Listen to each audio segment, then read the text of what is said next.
Almost every time I consume a piece of Black Panther media, I am reminded how American it is. Which is fine, of course. It is American. An American perspective of what an isolationist African nation that has never been colonized would look like. For some reason, though, the Americanness of the tie novel Shuri by Nick Stone pulled me out of the story far more than any others. I want to talk about some examples of this and discuss how it could have been avoided.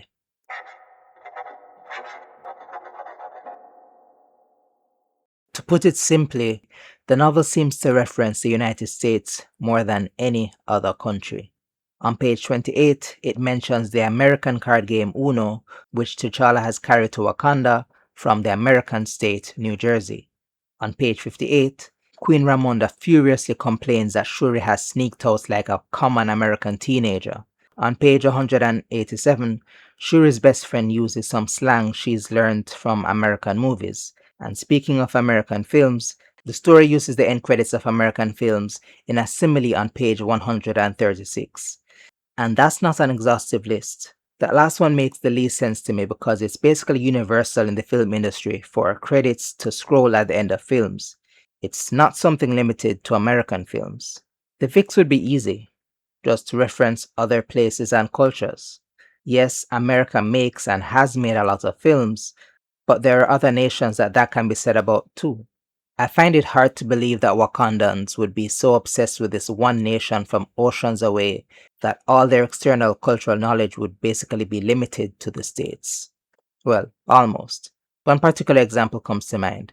On page 112, there's a reference to Krav Maga, the martial art created for the Israeli Defense Force, and it's presented as something that Shuri should have known for some reason. This one is interesting precisely because I only know about it because of American media. The author could have chosen my favorite martial art, capoeira, a more universally well-known martial art like taekwondo, or one from the continent of Africa, that it could have been argued that Shuri should know for this reason, like dambe. To me, this raises an important question as an aspiring author. Is our job to put ourselves into our work or to represent the world and characters we create as realistically as possible? Nick Stone, the author of this novel, is an American. She was born and raised there, and then lived for some time in Israel. So it makes sense that she would put these references in the story. But does it make sense that the characters, including the POV character Shuri, would? There's a joke in author circles that our search history would get us in trouble.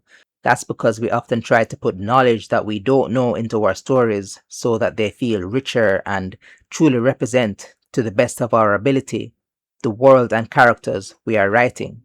I feel like this novel fails at that.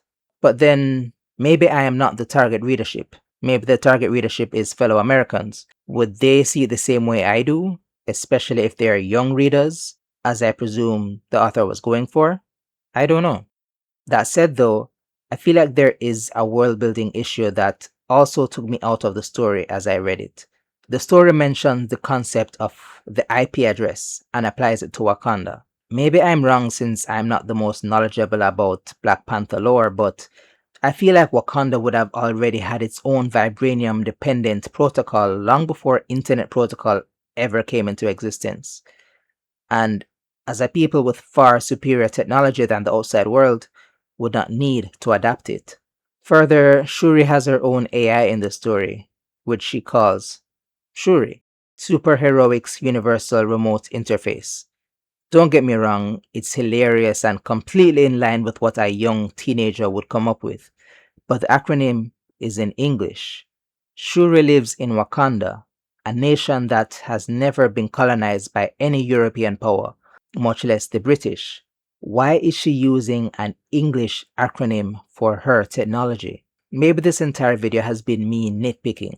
I can't say whether other readers, especially young readers and especially young American readers, would notice these things or care. That said though, I decided to make this discussion a Let's Write video because it feels relevant to the process of writing and the decisions we make as we write.